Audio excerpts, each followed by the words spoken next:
Hello and welcome back to my studio. My name is Carl Boltzmann, and today I'm going to be deconstructing DJ Shadow's amazing track, High Noon, from 1997. And before we get into that, let's go ahead and take a listen to High Noon.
Hey Diego, how's it going?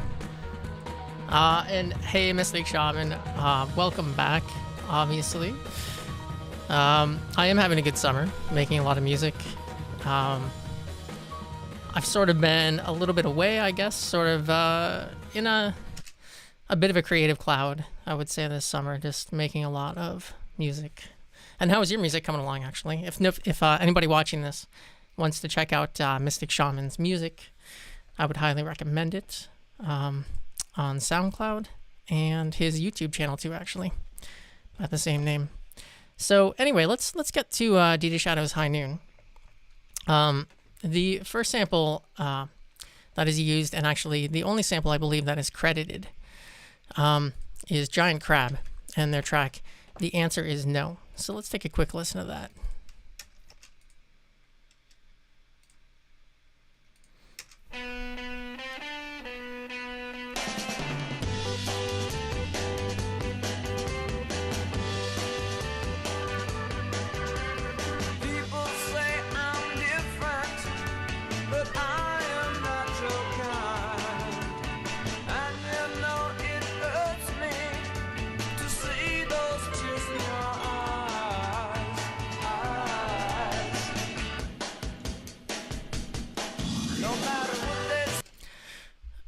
It's amazing the context, the way that songs sort of change their context, from like being sampled in the DJ Shadow track where it's really dark and brooding, to this track, where it goes. You know, it's just a nerdy, it's such a nerdy song. But Shadow took it and he detuned it by about a semitone. It's a little bit out of tune. So it's a tiny bit sharp, which we're just going to match here.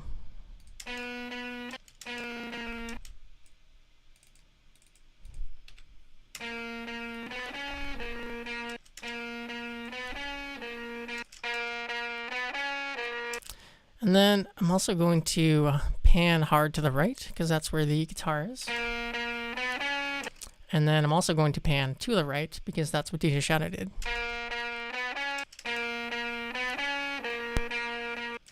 And then here for the last, well, there's a couple things. We need to cut this up so it matches. So that's what I'm going to do first. And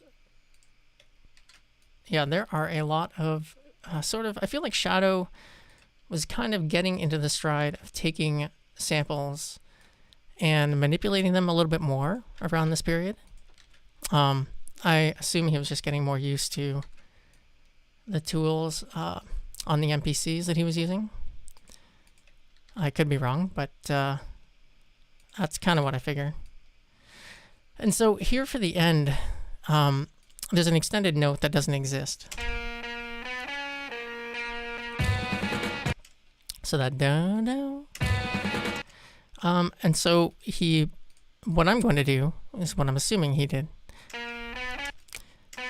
is I think he took this note here and stretched it. So I'm going to do the same thing.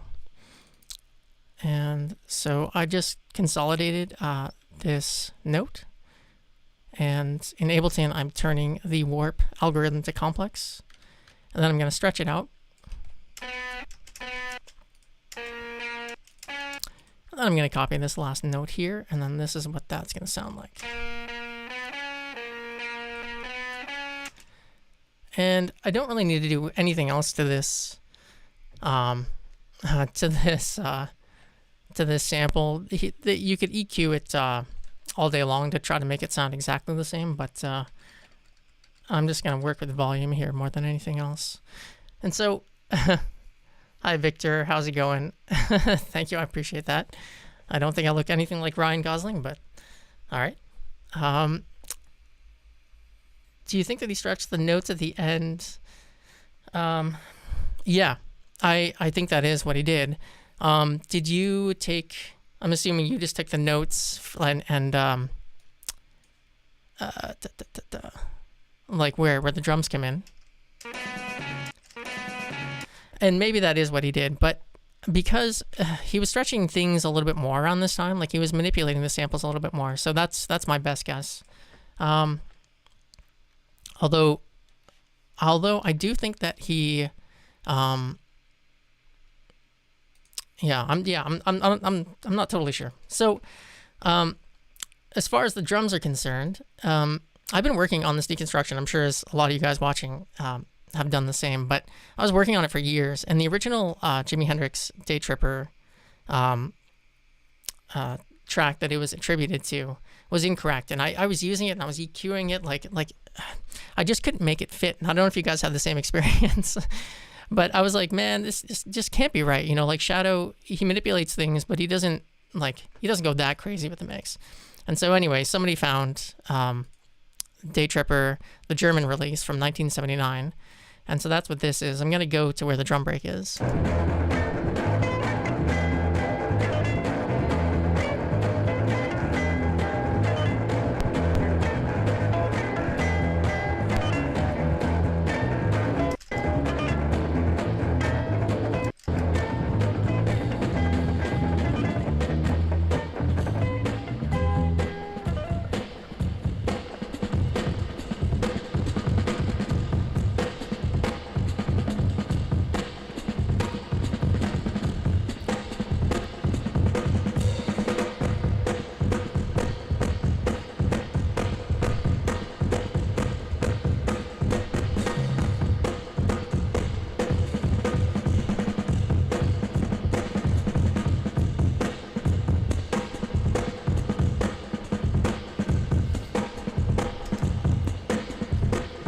Yeah, that's definitely, I'm almost certain that that's Mitch Mitchell on the drums, who was Jimi Hendrix's drummer. Highly renowned, very creative drummer, very interesting drummer. And the groove that he had here, like, to me, Mitch Mitchell, from a drumming perspective, he's pretty loose, you know what I mean? Like, he worked really well with Hendrix, because, like, Hendrix just had, like, a flow and a style of his own. And Mitch Mitchell, you know, kind of flowed with that in a very 70s kind of way. And anyway, this track here, I mean, the breaks that Shadow took, he had to cut it up a little bit because Mitch Mitchell, like, he's not perfectly on time, which is perfectly fine. Like, you kind of want that from a drummer. You don't want a drummer that's just a metronome. And anyway, so let's take a look at the samples that he took.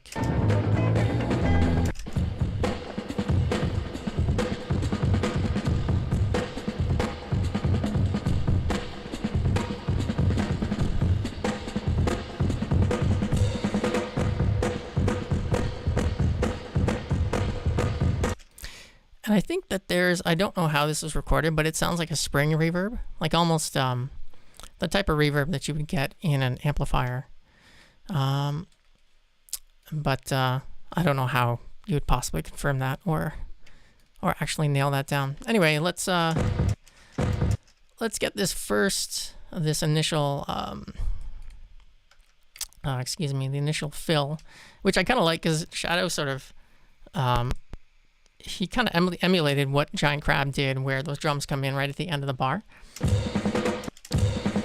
And anyway, so let's pop that in. It's kind of funny the way that you can get inspiration in different places. Okay, so I'm gonna stretch this out a little bit,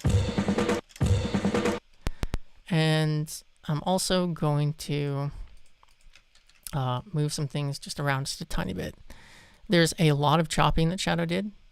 I think it was afforded to him with his MPC 3000 that he was using at this time. And correct me if I'm wrong, but I think that's the case. And then, okay, so after this fill comes in the snare on every one. Sorry, every two. And as far as I can tell, there are two different ways that I process this. What I'm going to do is I'm going to increase the pitch here to match the transients for his, because they actually match really well. There's only a couple points that he kind of switched it around a little bit. So let's put that with Giant Crab.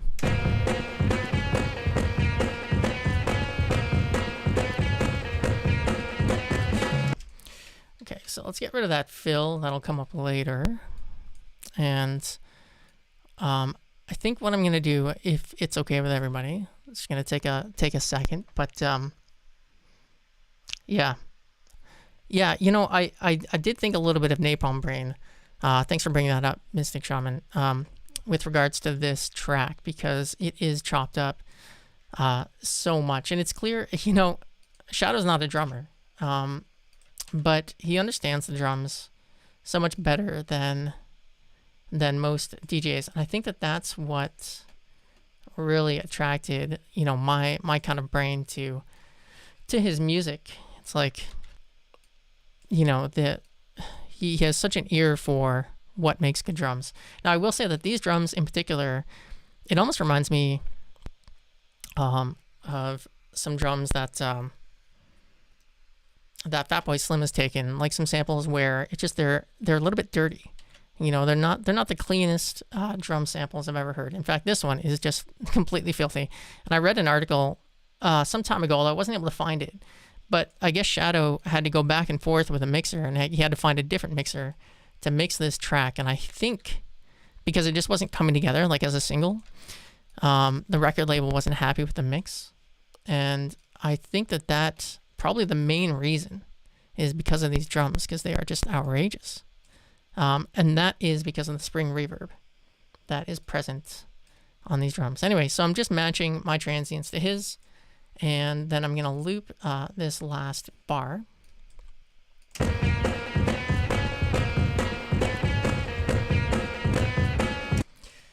And what we'll do is we'll take that. Now, what's really important with these drums, and I know at least a couple of you have probably deconstructed this in the comments. I know Mystic has. Is that the EQing is really important. So I'm going to take a minute and talk about that, actually, if nobody minds. So like all of these tracks from the 70s, you need to bump up the bass drum. And so I'm going to do that here at around 160. And then I'm going to take out a lot of the low mids, like a lot of them. So you can see taking out around 800, 600 maybe, but just doing a big bell. And then here at the top, I'm going to bring out a bit more of the snare. So let's just go through this.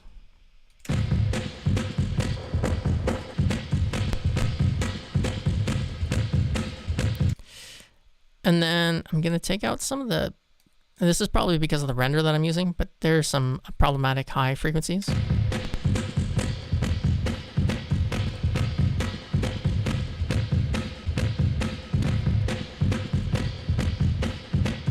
And then another thing I'm going to do here is I'm going to bring out the snare just a little bit more, around 1000 hertz.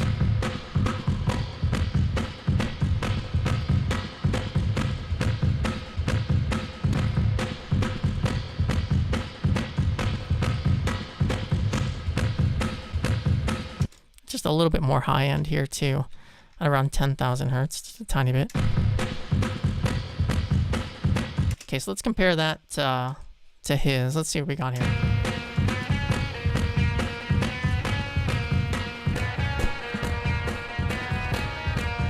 Okay, that's a lot better. So I'm going to take that EQ off so you can hear the difference.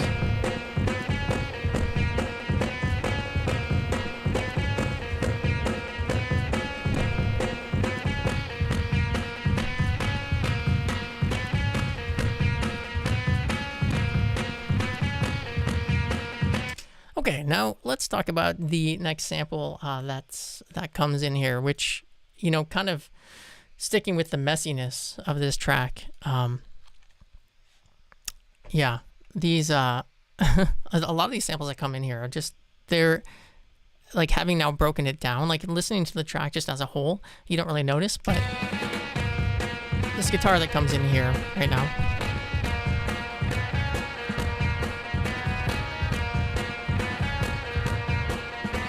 it's in the left channel. It's more noise than anything else, and it comes from David Hemmings' War Mysteries, and there are 2 samples taken from this track. I'll start from the beginning.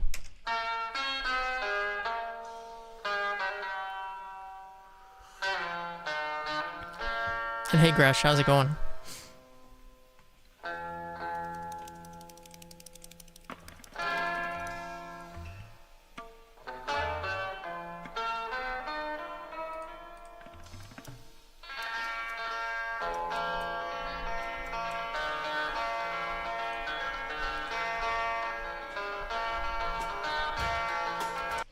This is such a wild sample. Like, I wonder what, you know, what made him even put this in the track. Like, it doesn't prove it, but I just I just can't imagine sitting around and being like, yeah, it needs this and all the way in the left channel, but it just needs this noise in the left channel.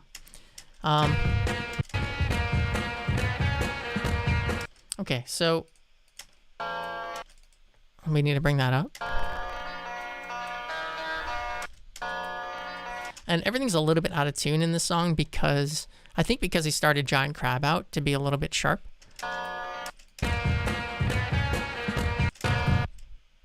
So we're just gonna have to fine tune this.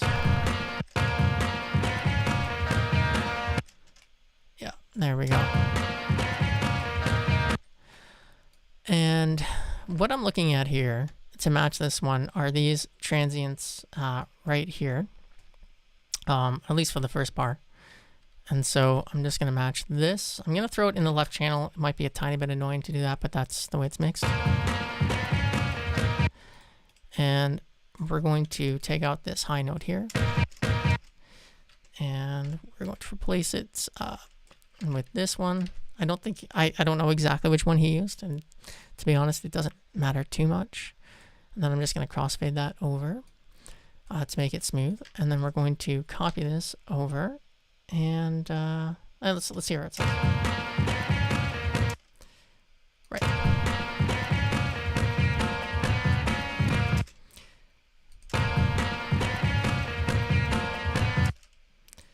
And then we're going to pop that note in there if we can.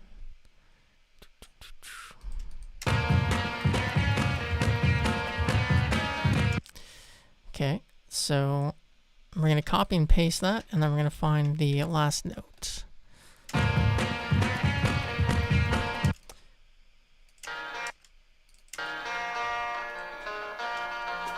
There it is. All right, so we'll copy that over here for the last bar. And it's just that little piece there, I believe. Let's take a quick listen. Actually, you know what we'll do?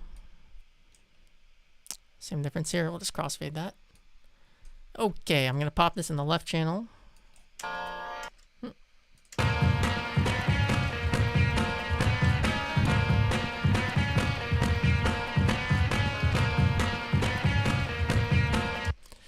Okay. I have one of the things is wrong. Right there.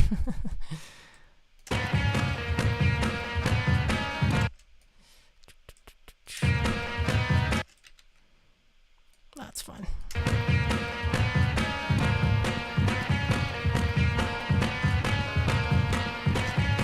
Okay.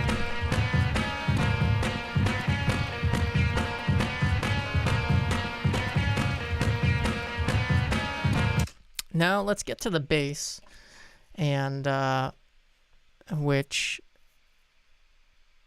yeah, I think when it comes to this sample in particular, this guitar, it's you know, you're just using your ear. I mean, the main thing is to get that main low note that's in there, that strum, the dong. Because if you don't have that in there, then you don't have the right spot.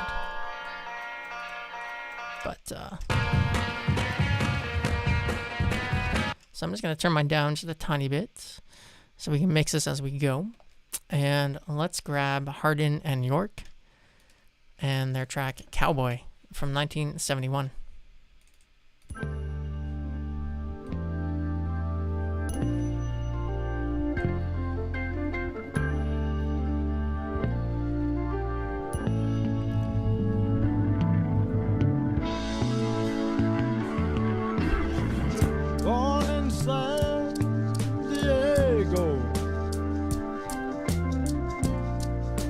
Traveled out to the west, fighting for his life was all he knew.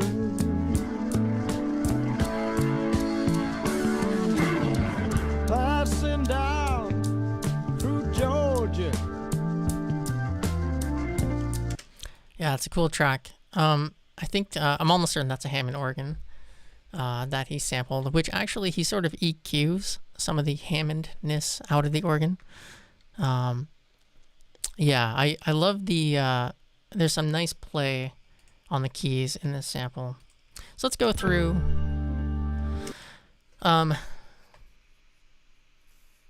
Yeah, so Mystic, you know, when I was talking about the first sample with Giant Crab, my assumption that he stretched those samples also came from the fact that he stretched this one. And so, I mean, he had the ability to do it, so I just kind of figure that that's likely what he did, but I mean, who knows? Anyway, so, yeah, so this is the bass and, you know, kind of the body of this track. And I think we need to detune it, or sorry, tune it up.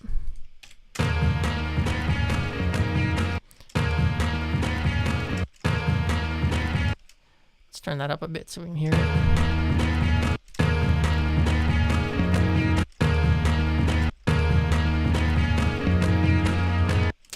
So I think, yeah, it's a bit sharp, the sample. That's fine. So we're going to cut it up into pieces. And this one's, this is probably one of the more complex cuts. Well, actually, it's not one of the more complex, but it's one of the ones that's a bit more finicky. And so we have our first note. And I'm going to consolidate that. And we're going to stretch it like we did with Giant Crab. So that's our first note. We're going to grab our second one here. So what makes this one a little bit complicated is you have those bells. Or triangle, or I don't know what that is. But it comes just before this hit. So the bass starts there, but the triangle is here. And so he cut it somewhere in the middle here. So you just get the end of that there. So I'm going to consolidate this again. We're going to do this with all 4 notes. And just going to pop that in. And we'll find our 3rd note. Yeah, it's beautiful. Same thing here though, where the bass is just a tiny bit late.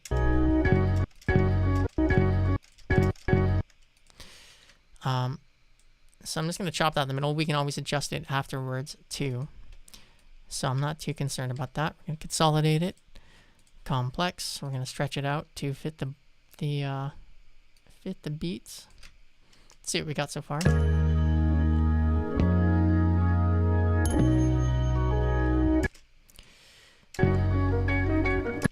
And this last one too, this last bar, the keyboard speeds up a tiny bit too. I'd love to know, I'd love to speak to Shadow about this, but I'd love to know like how much time he spent on something so simple as this this sample here, because I bet it took a long time to match everything perfectly with the beat, because he's very meticulous. He doesn't he doesn't let any mistakes happen in his music. All right, so let's hear how this sounds with everything.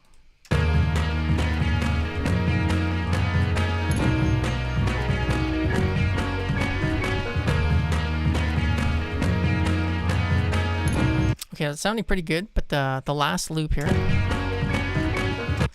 is maybe a tiny bit ahead. So I'm actually just going to stretch this down here. Sorry, it's not stretching. I'm moving the whole bar over a tiny bit.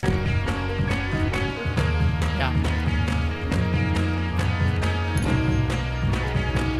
No, exactly. Well, he was using the MPC 3000, which, I mean, I just, those are the questions that I have. Like, I understand that it was a very laborious process to work with those machines, but like, just take the Harden and York sample. Like, did it take him, 8 hours to do that, to complete it? I don't know, but I'd like to know. So, okay, I'm going to copy that over there, and let's just mix that in real quick. I'm going to EQ this as well.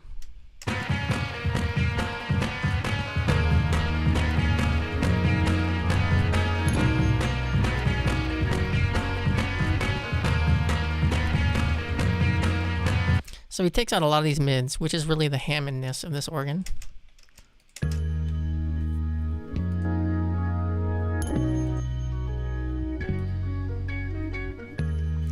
And I think he did that mainly because this is kind of the bass line. It's just the bass of the track.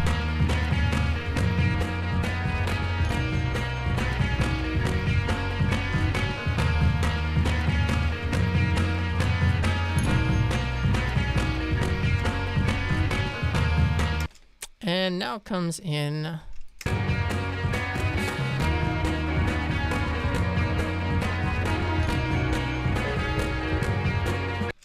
I think this is probably my favorite sample on the track, just because it's so out there.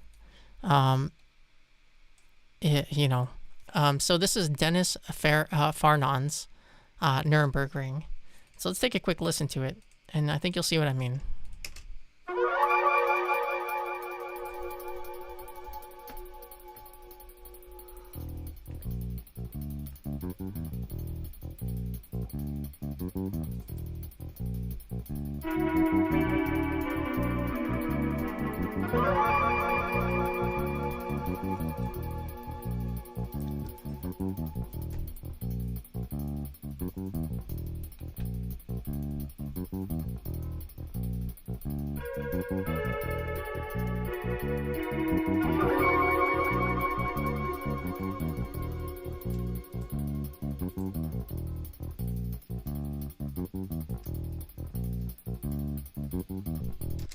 That's a great call, Mystic. So Jack Hammer, who hangs around all these, he's incredible. He found a lot of these samples, and this one in particular is just mind-blowing. Like I don't know what tools he used, or if he's just got a magical ear, but how he found this sample blows my mind. And the usage in here is just, it's beautiful. Like it's one of my favorite Shadow samples. I kind of wish he did, and maybe he does do a lot of this still. But actually, you know what? I was thinking about this because this track was made around 1997, or it was released in 1997, and he was working on science fiction, Uncle's science fiction at the same time.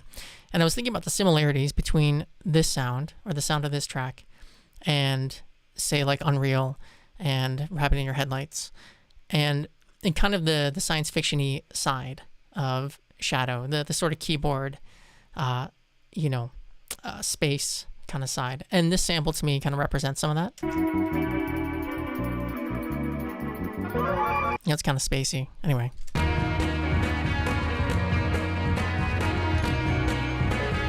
Like, can you hear that sample in there?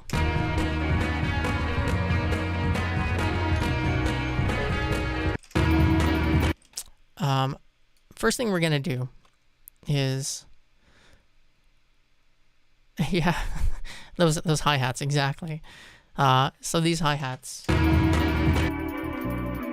and oh, by the way, it's almost certainly named after the racetrack, the Nürburgring. So we're gonna EQ out those hats because they are outrageous, and then we're gonna EQ out the bass.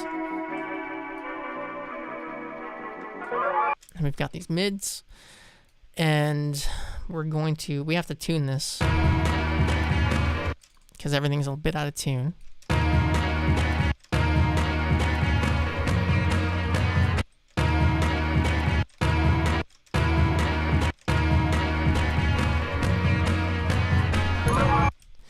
Okay, so let's try to get things in sync here.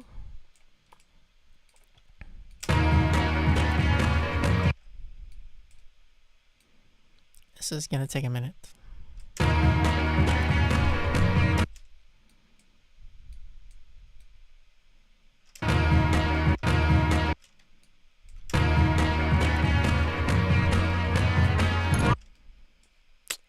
Okay. Cut that out there.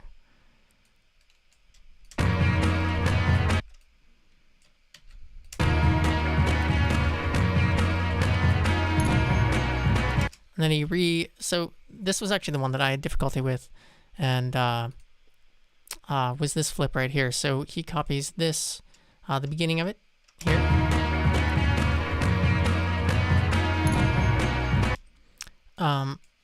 Because it sounds like a different loop to my ear. You know how like your brain, when you're listening to music, kind of makes up some of the notes, like kind of fills in some of the blanks?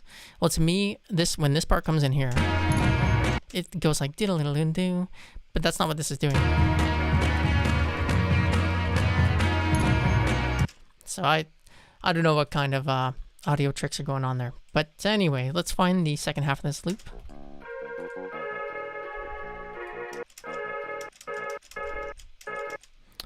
And I think that's it.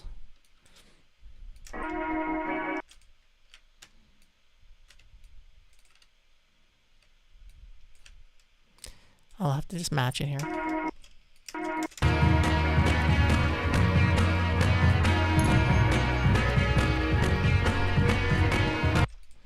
Yep, that sounds like it. Yeah, so I guess Jackhammer isn't here. It's too bad. I'd like to find out how he found those samples. I'll have to ask him later.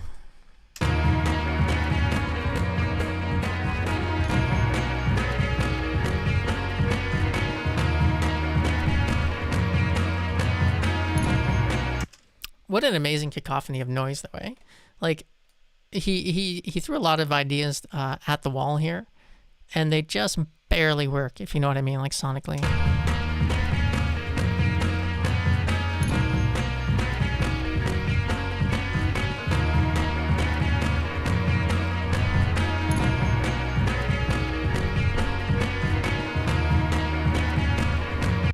Okay, so let's get down to the breakdown here.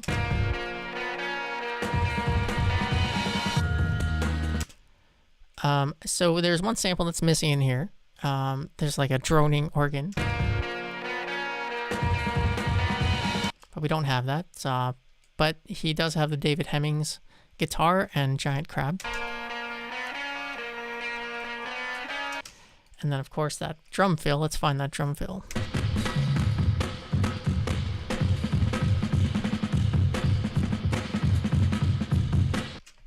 Well, there I think it is.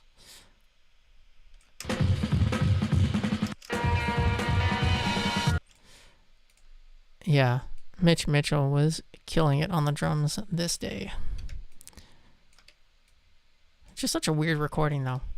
And even the recording itself, I mean, everything is like... It's not a very tight Hendrix recording. That's for sure. Okay. So I'm just going to move this up so I can look at the transients here. And move everything into its right place.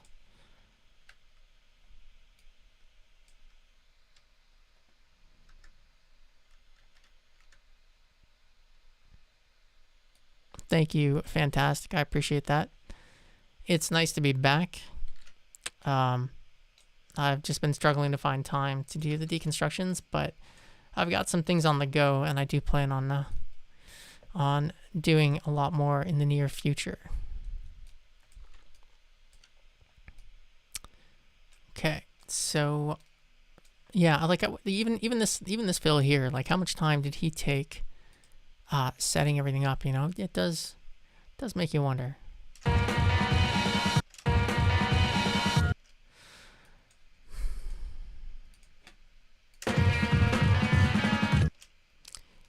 All right.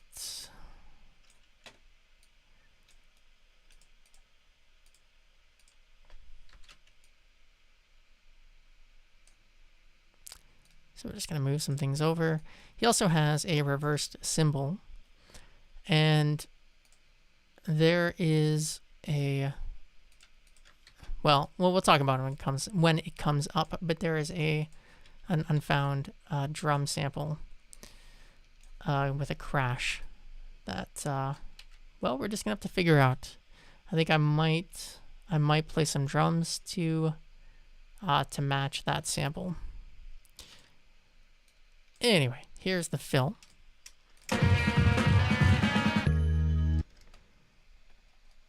Oh man, yeah, we're definitely gonna do that. Mystic Shaman.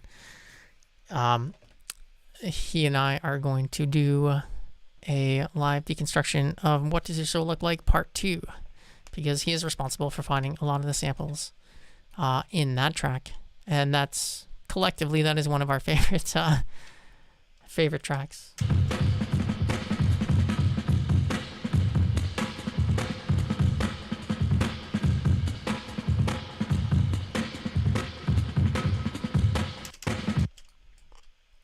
All right, so we got that fill.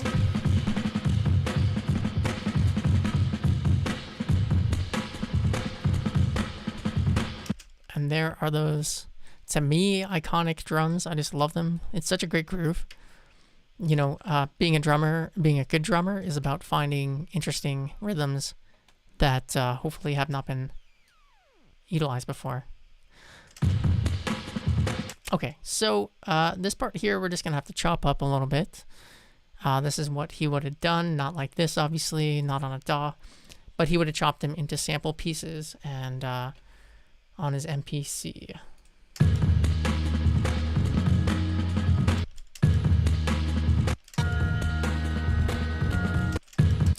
So this is going to take a second, but I promise it won't take too long. And then we'll get to the next sample that is... sort of that really kind of dark, deep organ, that lead sound.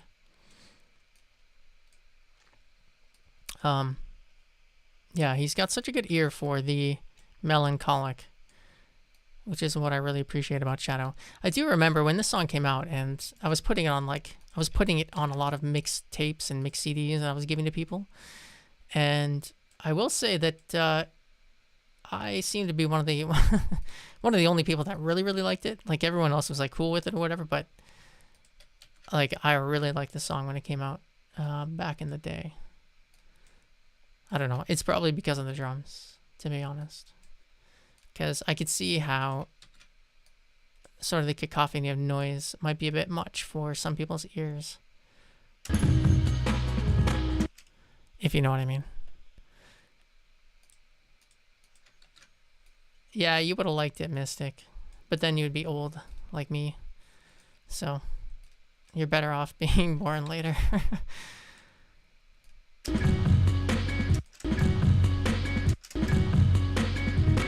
Okay.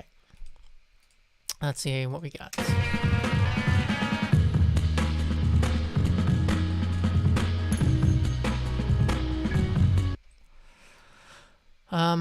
Yeah.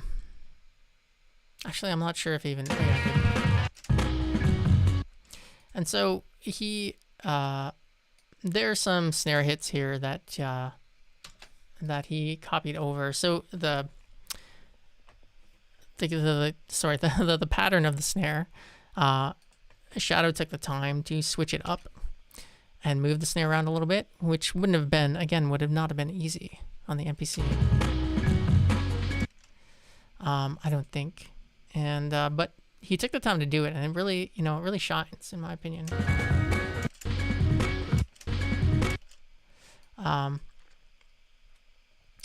Yeah, anyway, so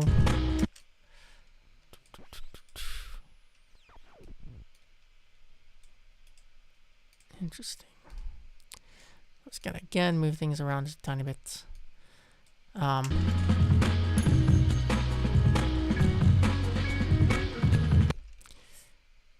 That's fine.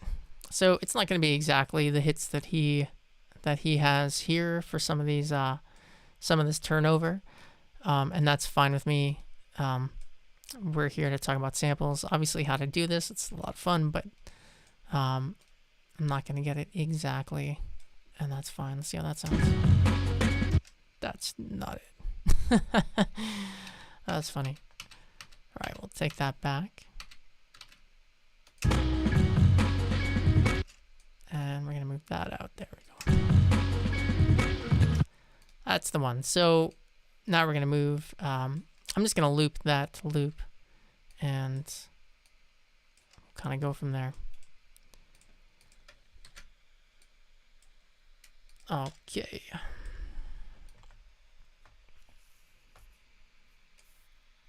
Yeah, it would take a long time. And actually, I noticed, I don't know if you noticed this too, Mystic, but I went back through the song, like to the beginning, because there are, he could have used different drum breaks from different parts in this song. But the snare actually sounds a little bit different, like Mitch Mitchell's hitting the drums a little bit differently, depending on where you are in the song. And so I figured that that's not what he did. Plus, it's not something that Shadow generally does. And by that, I mean he doesn't generally go back too far in samples. He kind of sticks with a certain range, or so it seems. Okay, so let's get this track, which is that lead line. And I don't know how to say this, but it's the Calliope, or Calliope, California Dreaming. Let's take a listen.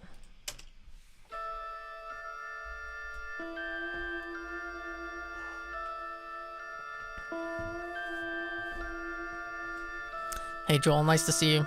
Thanks for joining.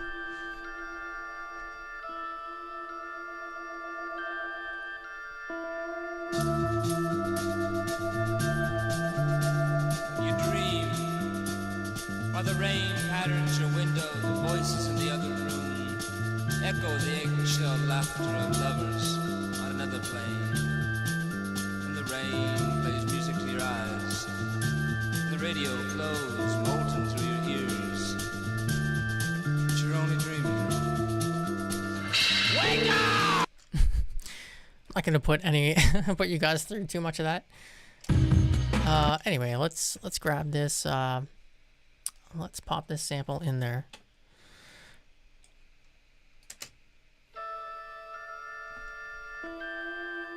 Is that another Hammond? Do you guys know? Kind of sounds like it. And by Hammond, I mean Hammond organ.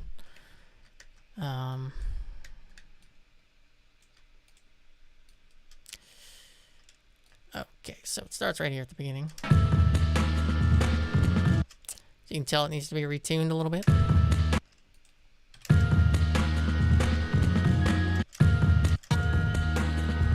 And this one is actually Shadow, when he recorded it a little bit sharp.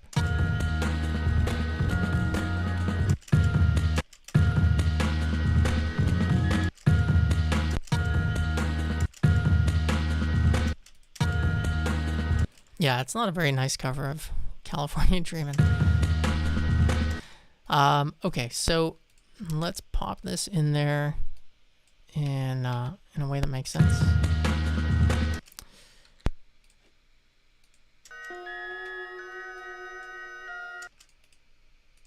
Here is the...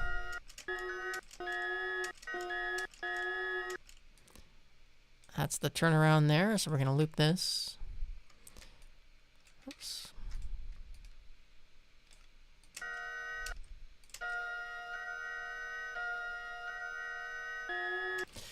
And I'm also just going to take the right channel here.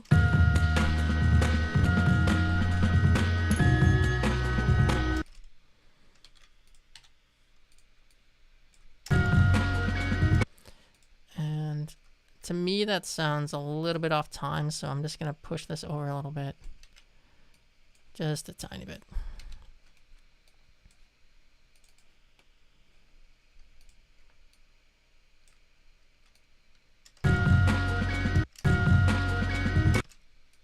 I made it the wrong way. There it is. So I think the second one actually needs to do that as well. So I'm going to copy and paste that there.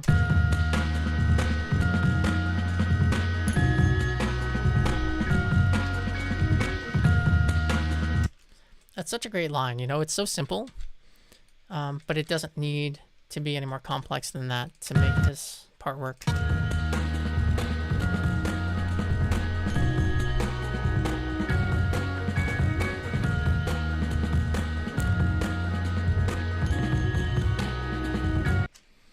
Okay, so I'm just going to EQ that a tiny bit.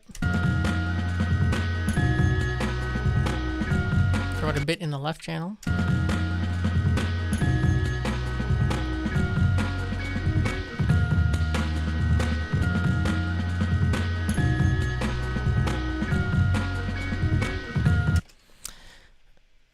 Hey Vog, how's it going?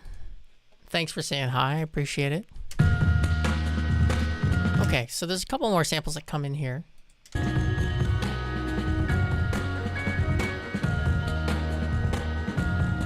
Right there, there's a very subtle kind of piano, something going on that has not been found.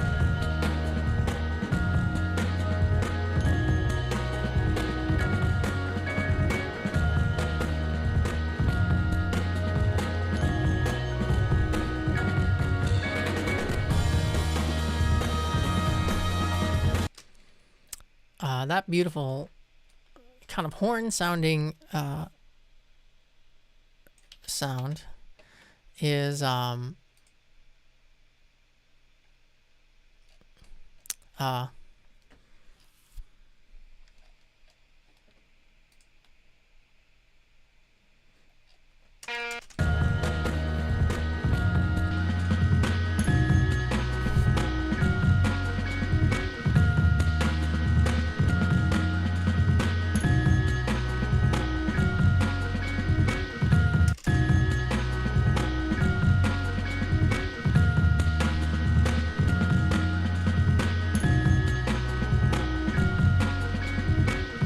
oops, my bad.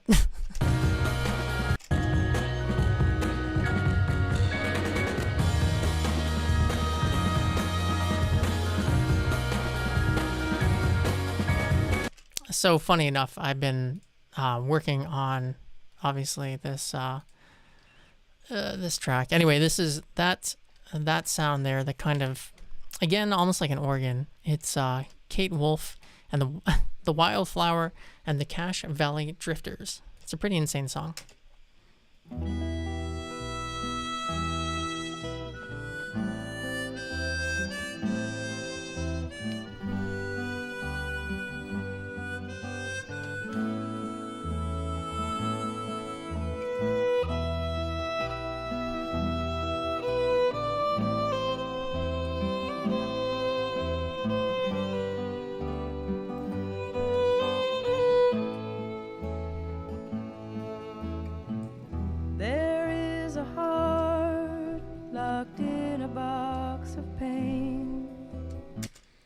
a bit of a glove of love, if you know what I'm talking about, from The Simpsons, this track.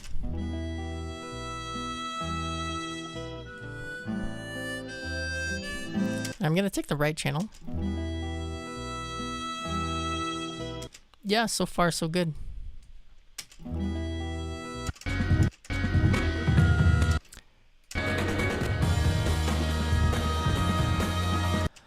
Okay, so let's detune this guy.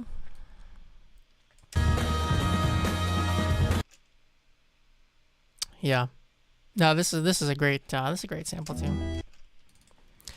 But doesn't it? I mean, am I wrong? Because I feel like this sounds like something that could have been on science fiction.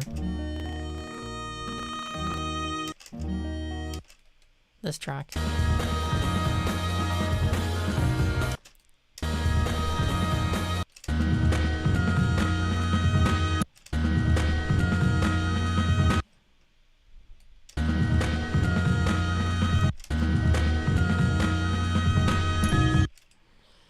Okay, so we have our first note.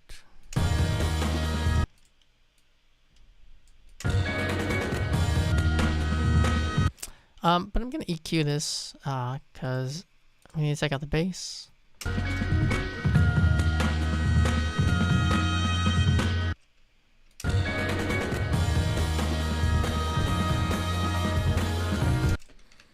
And let's grab that last note.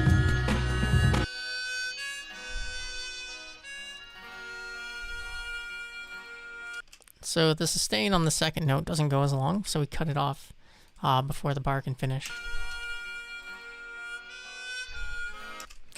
I mean, this is correct me if I'm wrong, but that's a harmonica, right? Which is just wild. Like, no producer would, you know, if you're writing this song traditionally with instruments, I don't think any producer would be like, okay, we need a harmonica here to really bring out this this chorus, you know, this part here. Like, there's just no way. This is the kind of magic that you can only get from sampling.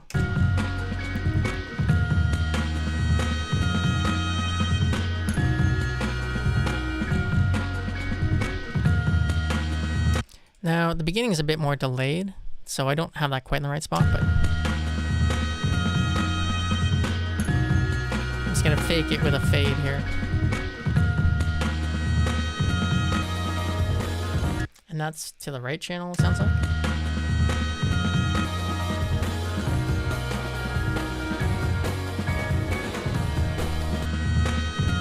Okay, so there's one thing I think I'm just gonna try, and like, you know, who cares if it works, it works, and if not, I do apologize. But yeah, I think I'm just gonna go ahead and record quickly those drums because I think they're so important to the overall sound, and we don't have that sample, so yeah. So I'm just gonna go ahead and quick do that.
Hopefully that wasn't too loud or that was mixed okay.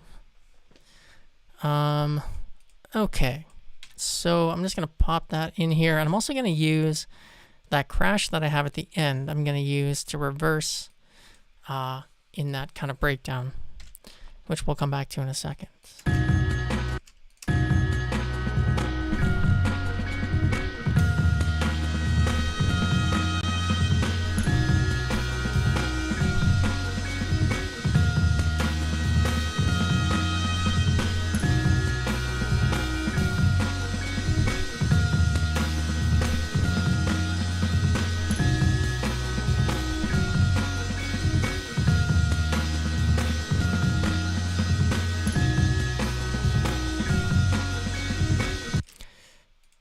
So,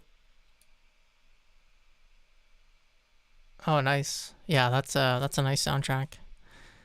So let's check out the cymbal backgrounds. Okay. So that all sounds pretty good. It's not, it's not going to sound exactly the same, obviously, because of the cymbal that he used. It's got a bit more shimmer, and there's a lot of activity going on in those drums. Anyway, that's pretty close. So let's talk about the next sample that comes in, and it's from David Hemmings, and we listened to this earlier on. That was the guitar that was in the left channel, this guy here.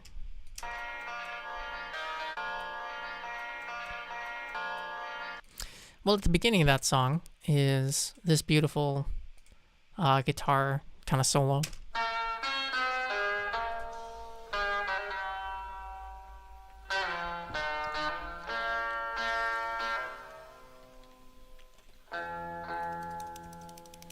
So let's pop that in here.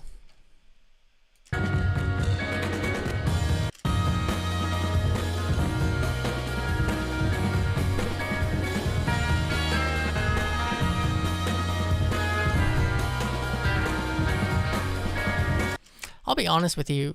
Again, I would not have guessed that this was a guitar. Like, it's just such a strange sounding instrument, the way that he samples it here. Okay, let's tune that up.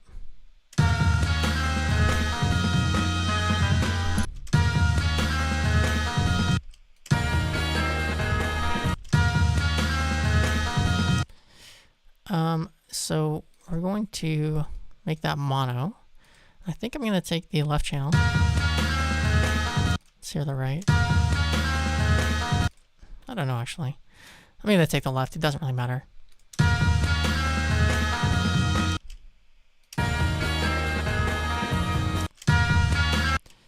And I'm not going to do too much to this. I'm going to put it on beat, obviously. So that means a couple of these hits need to be moved around a little bit.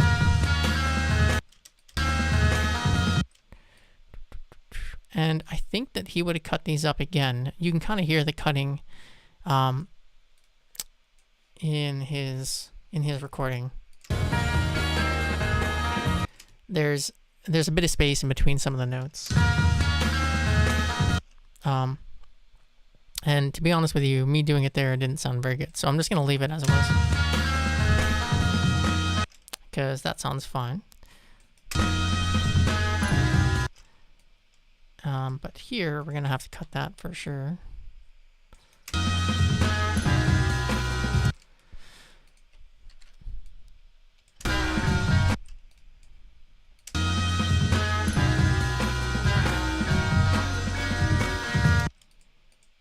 Okay, so I'm going to cut that up. Let's see what we got so far here.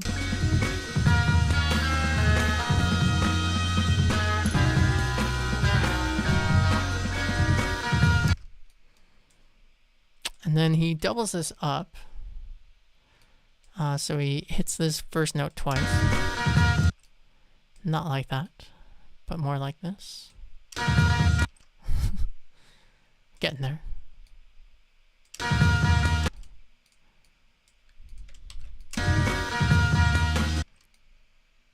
Okay.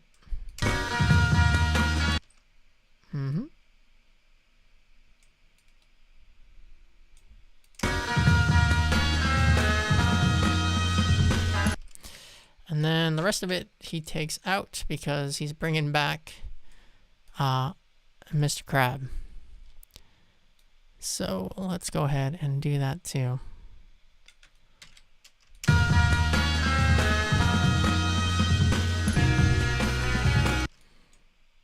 Oh, maybe I did miss one. Yeah. Ugh.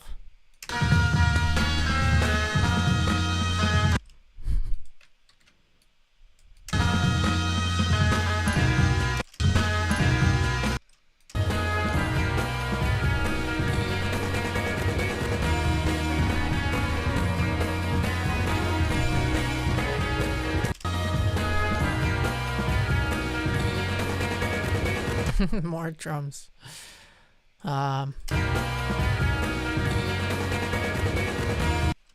Okay, so we're gonna bring back the beginning of the track.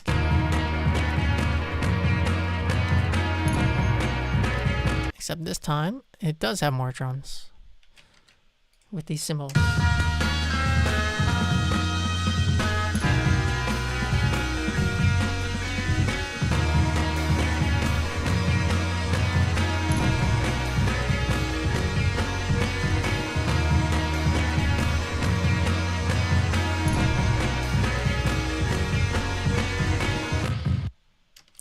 Okay. So, I mean, here comes a fantastic sample. And a nice track, too, to be honest. And it's Michael Garrison's Airborne from 1982. And it certainly sounds the part.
You know, I was reading again in an interview with Shadow, and he was talking about how he didn't have the money. They asked him whether or not he likes, you know, keyboards and synthesizers, and he said he loves keyboards and synthesizers, and you know, because his musical influences are all over the place, but that he couldn't afford them when he started making music, and so.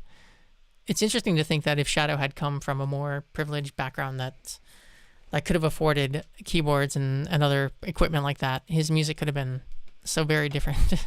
You know, probably not for the best, but I mean, it is for the best that he kind of went on the creative journey that he did go on. But it's interesting to see him utilize other people's keyboards like this one.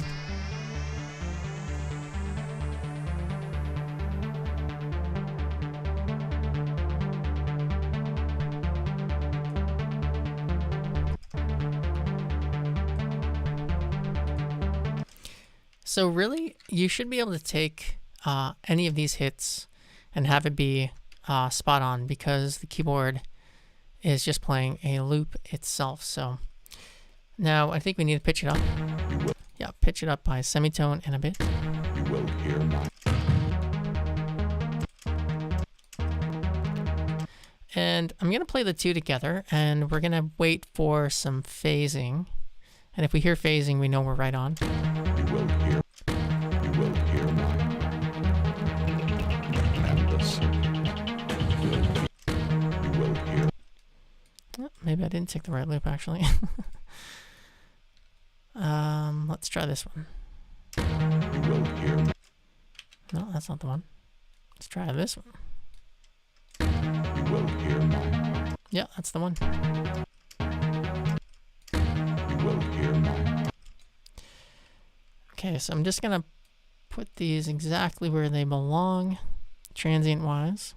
You will hear my heart. And you can hear a bit of the phasing going on.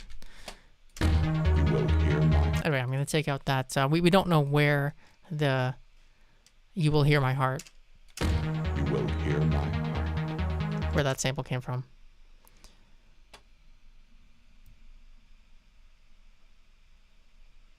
Yeah, I wonder, you know, it's 100% that sample is one of those shadow, very obscure shadow finds, kind of like the drums in Building Steam with a Grain of Salt. Like, you know, it's one of the things I respect the most about Shadow is that he would work so hard to find samples that nobody else had found before, and he really did put in the legwork for that.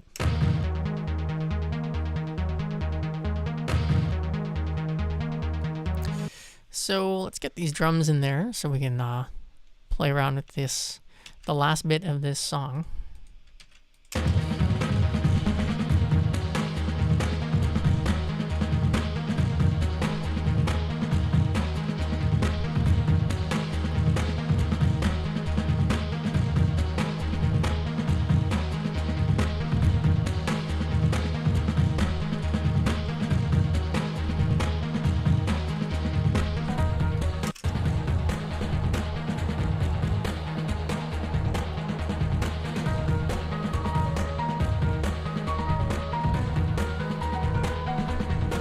From a purely melodic standpoint, I think that this is my favorite sample in this track, this piano.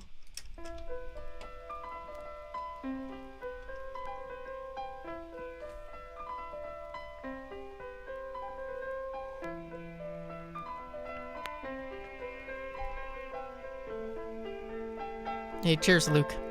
Have a good day, man.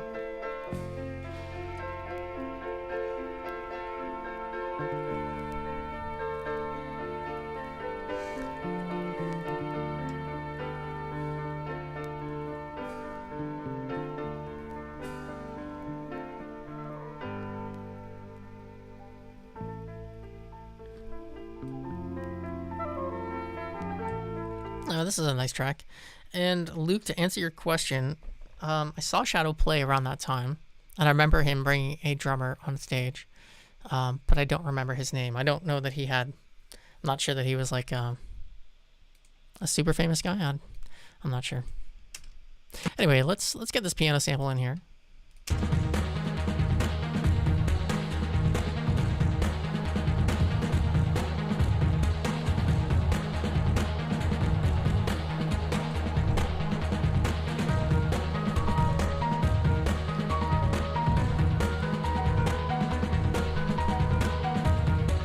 That's so pretty. So there's a lot going on in this sample. We're gonna have to stretch it again.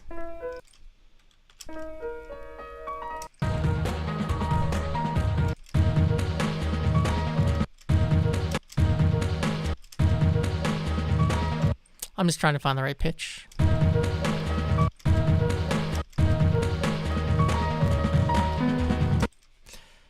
I think that's pretty close. So what we're going to do again is find our loop. We'll cut it right there. And I think we're going to go ahead and consolidate that. And then that's not right. Yeah, we're gonna compress it.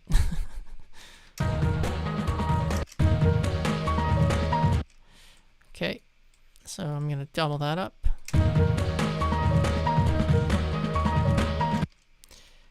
And then the second loop.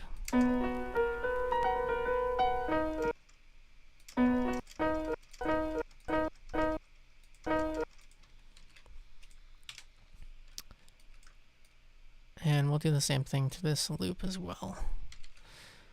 Although another thing I could do, well, it doesn't really matter. There are many ways you could do this. This is just the way that I've decided to do it today.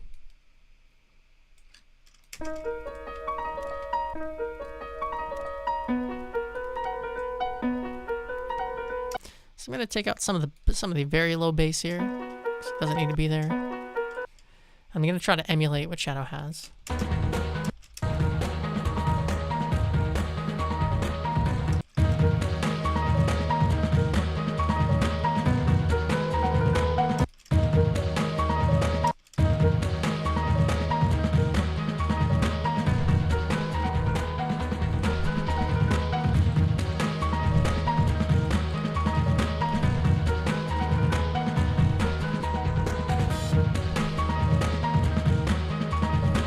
It's a bit in the left channel, and those drums come back in.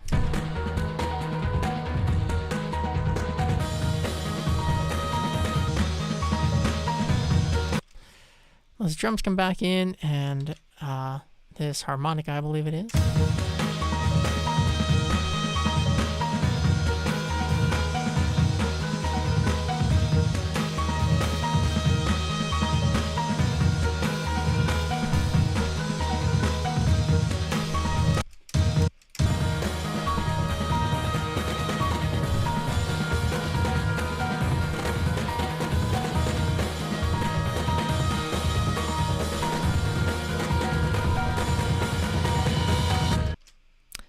And we're not going to go ahead and recreate all of those chops on those drums, but if we had all day, maybe. But that's kind of the thing that makes Shadow so special, this build up here at the end.